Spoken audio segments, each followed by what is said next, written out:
Hi, Shauna. Hello, how are you? Just give me one moment with my camera. Yeah, not a problem at all. So our next guest is Shauna Moran.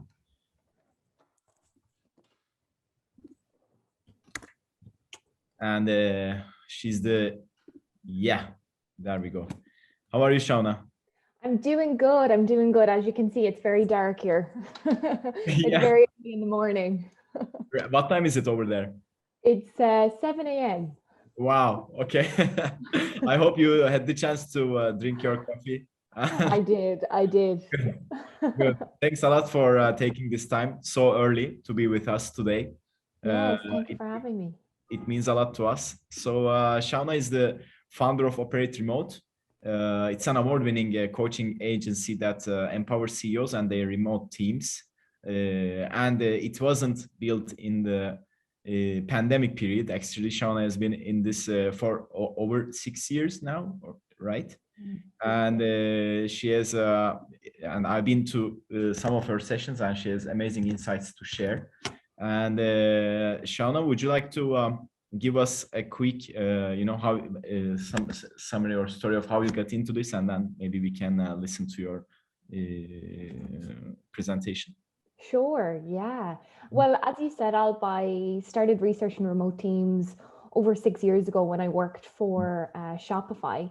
I was a remote leader working in a hybrid environment. It was very complex, a lot of proximity bias, which is what I'm speaking about today. And I decided to go back to university and start researching remote teams while I was working there. So academically, I've been doing this for over 6 years. And long before the pandemic, which I think is a good experience to have, so we can kind of see the broader sense of remote working, that this is not a normal remote working situation. Yes, exactly. And we are very excited to hear your talk. So the stage is yours, Shauna. Thank you so much. Really appreciate it. I'm just going to share my screen. So thanks everyone for tuning in today. I'm really happy to be here and to speak to you all about a really important topic, especially when it comes to hybrid workplaces.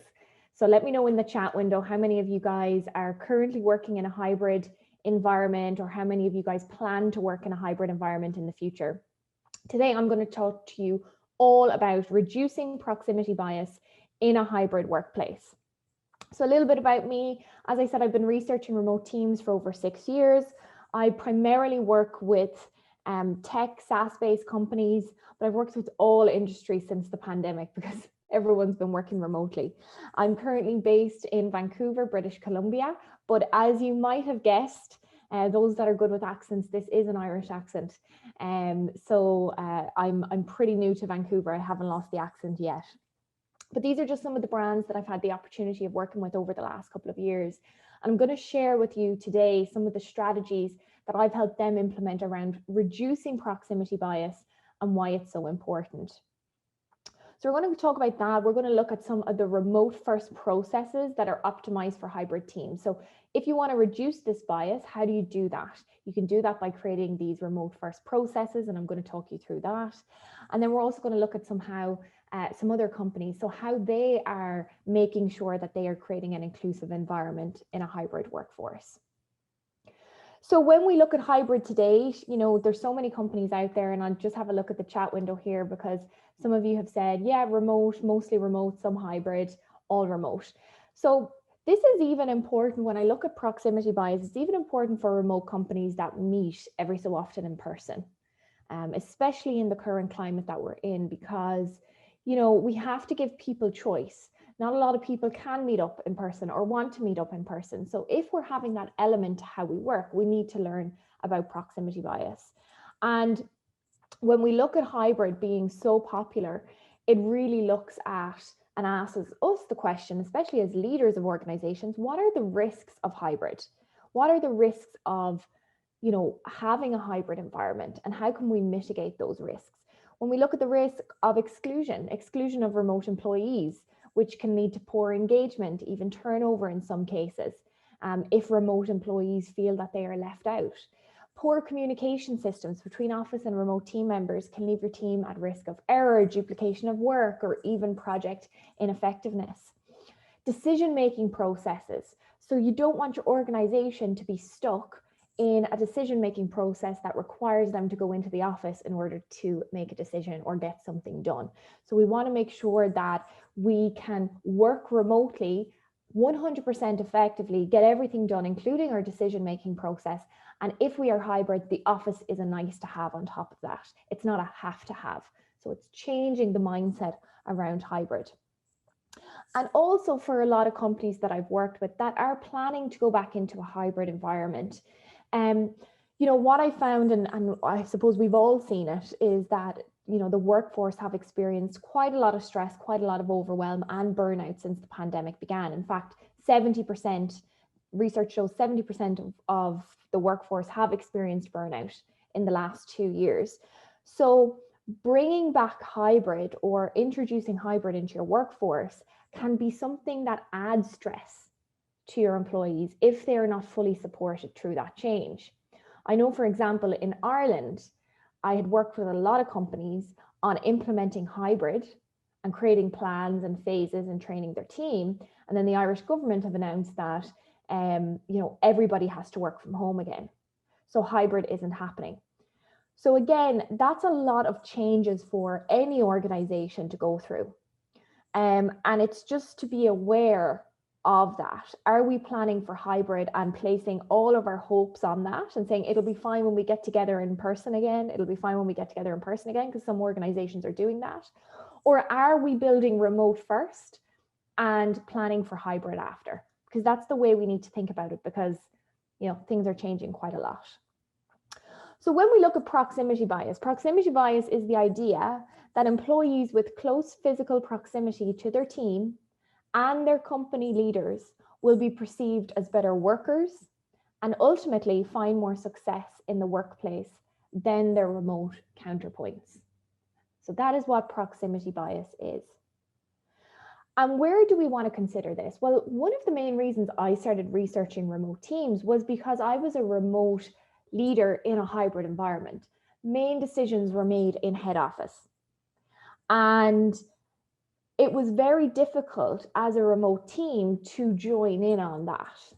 And so when you are a remote employee joining in from your home, from your laptop, and everybody's in one office together, the playing field isn't level.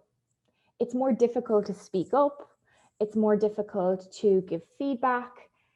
And it's more easy to be forgotten about, because that's what naturally happens when we are in the office, in physical presence together, especially for teams that haven't worked together for a while. They're going to be very excited to be back together. You know, remote will be an afterthought. So when I introduce this to leaders, especially leaders that are very office centric, they say to me, well, what does remote first meetings mean?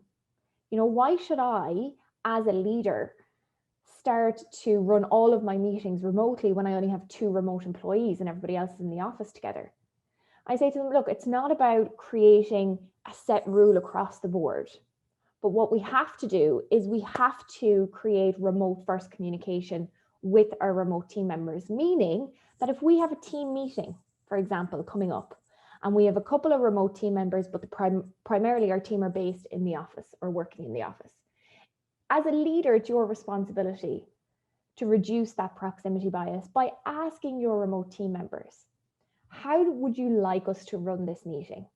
Based on the agenda that we're discussing in this meeting, what would you prefer? What would make it as easy as possible for you to participate in this meeting? Now, you might look at what type of meeting that you're having as well, right? So for example, if it's very much an information sharing meeting, sure, okay, maybe remote team members can join in from the screen. They don't need to participate. However, if you're doing something like problem solving or brainstorming, in that case, the level playing field is very important because you're requiring everybody to speak up and give feedback. So as leaders, we need to shift our mindset. We need to be aware of this. We need to be asking our remote team members what they need, what they want, what's working, what isn't working. We need to be educating our office team members as to what the expectation is. So for example, some companies I've worked with have said, you know, office team members update their day in Teams or Slack at the end of the day. You know, it's about leaders conducting remote first social events and recognition. You know, so making sure that as a leader, you are aware, you have the self-awareness to understand how you're recognizing your team members. And again, one of the most important things, and this comes up time and time again, is continuing to work remotely as much as you can as a leader. Because what we're doing is we're building a level of empathy because we have the direct experience of what it's like to be a remote worker in that organization. So it's really important that leaders, you know, that have the option maybe to go back into the office, it might be easier for you to go back into the office, or it might be your preference. But if you have a remote team and you're in the office 100%, there's probably a proximity bias there that you're not seeing. So we need to get our leadership team on the same page around this. So when we look at these remote first processes, you know, virtual by default, remote first, there's some of the terminology that are created, essentially meaning that our processes are created for remote teams before anything else. And the companies that are wise, the companies that are smart, are investing in these remote first processes, regardless of what the future of their team might look like. You know, whether they're deciding to do hybrid at some point or not in the future, they're investing in these remote first processes. And I'm sure, you know, you've probably learned about synchronous and asynchronous communication here today. Synchronous communication is in real time. It's a phone call, it's a video meeting. Asynchronous communication is in delayed time. It's an email, it's a Teams, a Slack notification. And when we look at reducing proximity bias, what we really need to do is we need to create a balance between synchronous and asynchronous. And we need to be aware of when we are doing synchronous communication, especially in the office, if we are chatting with our colleagues in person, those water cooler moments, then we need to understand, how do we document decisions? How do we document key takeaways? But asynchronous communication, again, we're leaning into flexibility, and that's really important, because I've seen a lot of teams that have gone back to an office environment and have slipped back into old ways. You know, remotely, they had worked quite well in an asynchronous way. They had, you know, they didn't have a huge amount of meetings. They were very respectful of their time and each other's time. They placed a value on time. But when they get back into the office, it's back-to-back meetings again. So it's understanding how we can balance that for inclusivity, so that our remote team members aren't left out of any communication loop, that they are very much involved in that whole communication cycle within our team. And again, just making sure, if you have seen this before, the 6 work modes for distributed teams, you know, that when we are working in a hybrid environment, that your teams are still getting that deep collaboration time, that we're not just focusing on that shallow collaboration, which is that meetings, which is those Slack messages, the emails. Again, that's all shallow collaboration. So bringing our teams together for that deep collaboration time and ensuring that we're still getting that focus time as well. So some companies, how other companies are doing it. So I think it's really important to look at other organizations and what's been working for them around proximity bias. When we look at HubSpot, some things that they do, you know, they say that they default to virtual communication ideally, but understand that quick chats and updates can happen. So they're realistic, you know, because we need to be realistic with this. You know, it's not that we're sending people into the office and saying, don't talk to one another, put it in Slack. You know, that's not going to happen. They understand that this happens. And in this case, they promote an asynchronous first mindset. This means they can focus on documenting decisions clearly and concisely afterwards, which I know Betsy was alluding to in her talk before this. It's all around documenting those decisions, documenting that internal knowledge management. And again, what HubSpot do, they encourage asking remote team members in advance how they prefer to engage in the meetings. And then they try to balance the conversation by encouraging everyone to be mindful of taking longer pauses. When I bring teams together to discuss this, you know, essentially it really is about the team itself creating a set of best practices that are unique to them, to their team, and to their situation. So, you know, when I bring teams together for these workshops, it's around educating them on this topic and then saying, okay, what's going to work for us? Which is really, really important. If we try and do what other companies are doing, it's not going to be active within our culture, right? It's just going to be another document that nobody's going to follow. So we all need to be involved because we all need to take responsibility for this. Proximity bias isn't just solved by one leader, you know, actively working on all of this stuff. It is everybody's responsibility. You know, again, leaders are focused on output versus input. So a standard remote first process that is very important, especially today, especially because we're talking about burnout on remote teams, and, you know, people's different schedules. We need to understand that we are measuring the output of everybody's work, not the input. And again, that's really important in a hybrid environment as well, that we're not just looking at somebody's at their desk from 9 to 5. It's not about that anymore. It's about what somebody has produced at the end of the week and the quality of their work. Encourage to create psychological safety, another very important point for leaders that are managing a hybrid team.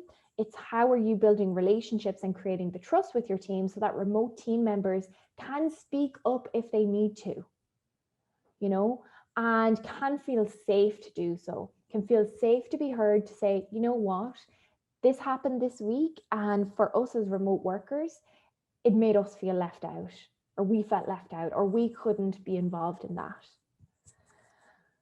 And continually asking for feedback from remote employees. And again, you know, what they do for a social connection, they encourage teams to host remote days or even remote weeks in order to better understand and empathize with the experience of being remote. And they also have set certain weeks where certain offices will all work from home. So everybody's getting that experience of working from home. Everybody knows what that's like and can see the opportunities for improvements, or can understand the impact of their actions when they're back in the office, when they're working with remote team members. Again, you know, I mentioned spending time on inputs as opposed to outputs. You know, this is applicable for everyone. If you're not really focused on this from a performance management expectation perspective, get your leadership team on the same page around this, because it's not about the output or the input of our work anymore. It's all about the output. And again, that creates that fairness in a hybrid environment, because what we don't want is promotions. Promotions is an important topic here. Promotions going to people that are in the office and that are seen every day by leaders. What we want is fairness in promotions and opportunities. And one way that we can ensure that we are creating fairness is to make sure that everybody is measured against the output of their work in a fair and aligned way across the board. So something to take note of. Doist, when we look at what they've done in a hybrid environment, they encourage office team members to share updates in Team Channel and Microsoft Teams. They encourage leaders to share updates in Teams on a consistent basis for social connection. So this is really interesting. They do mentorship weeks and in-person onboarding, extend new remote team members the opportunity to meet their office peers by flying them out to headquarters. Now, I know that's not always possible, especially now, but I do think that it does create that balance, because, you know, 55% of how we communicate is done through our body language. And while we can turn on the video camera, and that can be very effective sometimes, for us as remote employees, it can be helpful to meet people in person, to establish that relationship up front and then go home and maintain it, right? It makes it a little bit easier. So I think that's an interesting and quite positive approach. Again, they have a mentorship week where new hires are flown out to work alongside their mentors. And these practices build personal relationships early on that ease collaboration when people go back working remotely. And something else that they do is finding common experiences for both remote and office-based team members.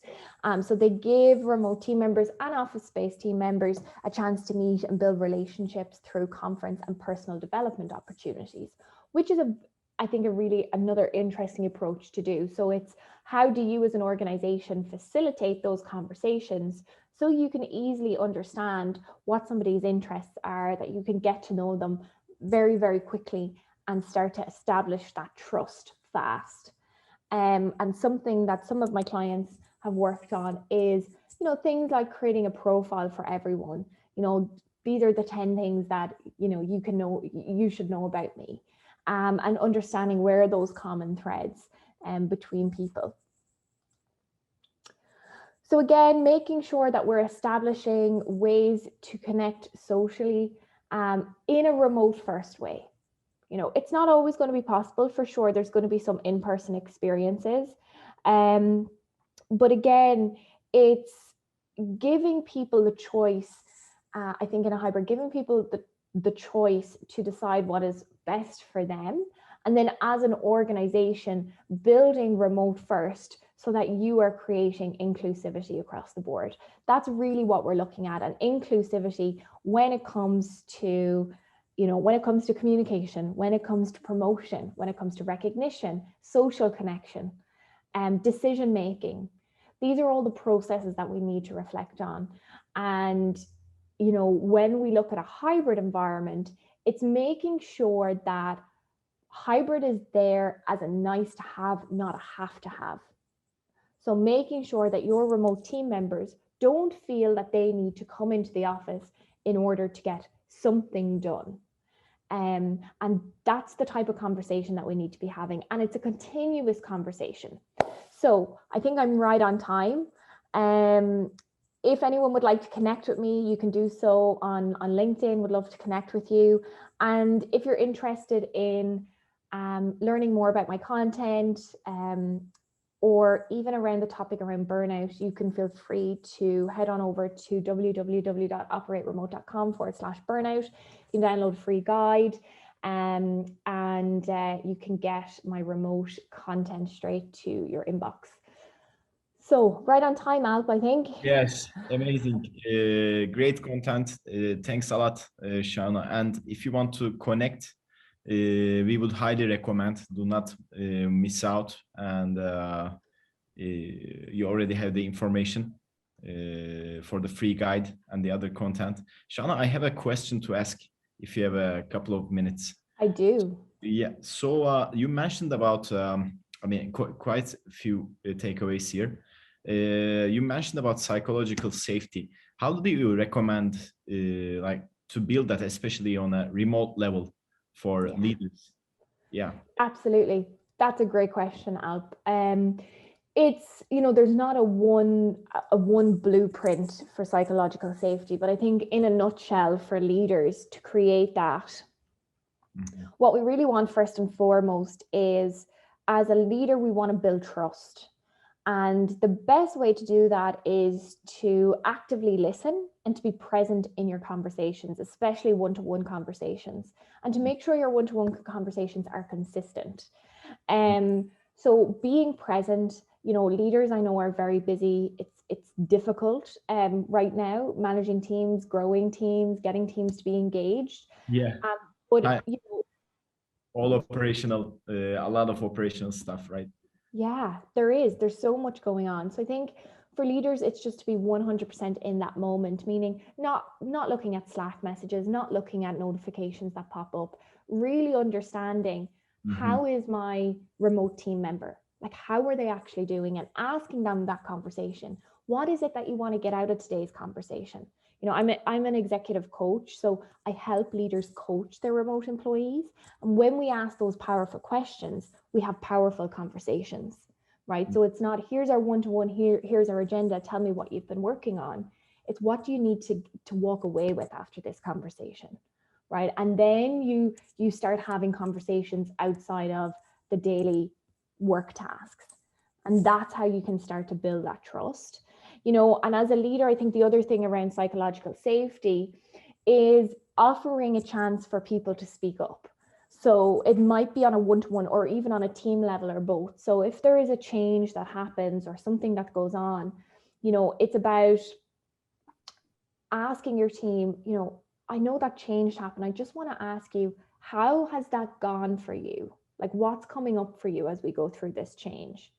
Mm-hmm. Actively listening to that and then following up on it.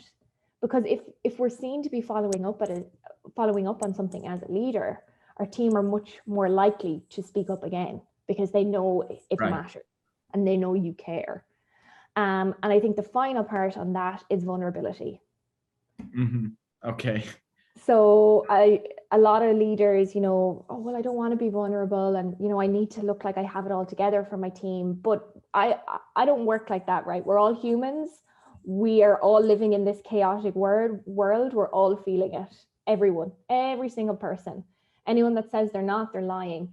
So, understanding as a leader, what can you share that will be helpful for your team? For example, when I work with leaders and they've experienced stress or overwhelm and they've reprioritized and revisited their calendar and their time management, that's something that they need to share with their team because their team can learn so much from that.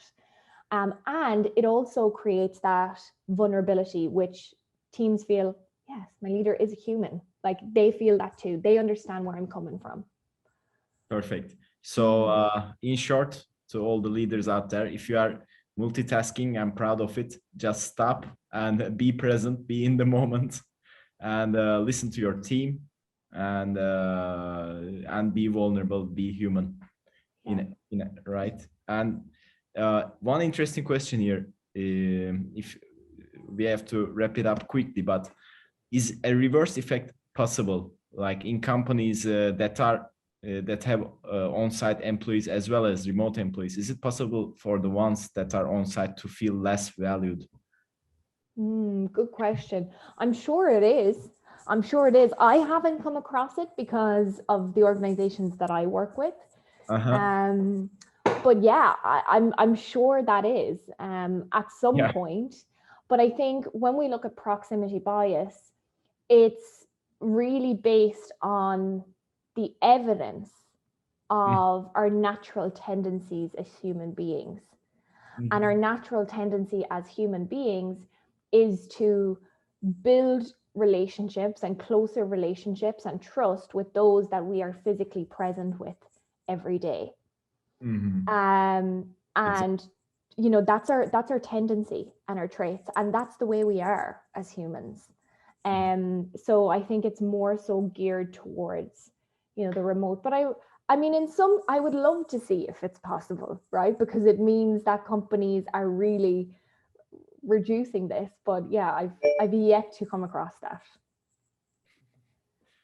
Great. And final question, just one more minute, but is it okay to get physically together only as just one part of team? Will it make other members that cannot join feel bad?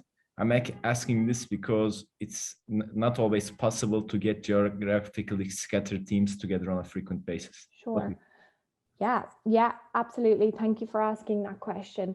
So the fact that you're asking that question means you're aware, but that question needs to be directed to your team members that cannot join that social event, right? So if they cannot join that social event, like it's geographically impossible, what are the options for them? Is it that there are some people or co-workers in their city or where they live? Is it that there is something else that they can join? So maybe you're doing a remote first event as well, where everybody can join together online. So you have those options. And maybe for the night that your team are getting together, maybe you do something special for remote employees who can't be there. So it could be a handwritten note and a voucher for dinner, or something sent to them. So it's just considering, and they're just examples, but it's just considering those remote employees. What are the options that you have there for them, and have that conversation with them up front. I know that you can't physically make it to the event that we're having next week, but here's what I have instead. Here are some options that I have instead. How do you feel about that? We're really going to miss you. We also have a remote first event coming up in 2 weeks that everybody can join together. So it's acknowledging that I think is the most important thing. It's acknowledging that that is happening. Once it's acknowledged as a remote employee and you're like, okay, yeah, they get it. And that's totally fine. Like I can't be there, but it was acknowledged. Okay. So you are saying again, actually it has to do with vulnerability in a way, like be open, ask, and direct. Okay, thanks so much, Shauna. We are a bit over time, but now the sun has already set here, and now it's a new day beginning for you. So Yes. we are wishing you a beautiful day. Thank you so much. Thank you for having me. Really appreciate it. Good luck Thank with the you. rest of the event. Bye, Bye-bye. guys.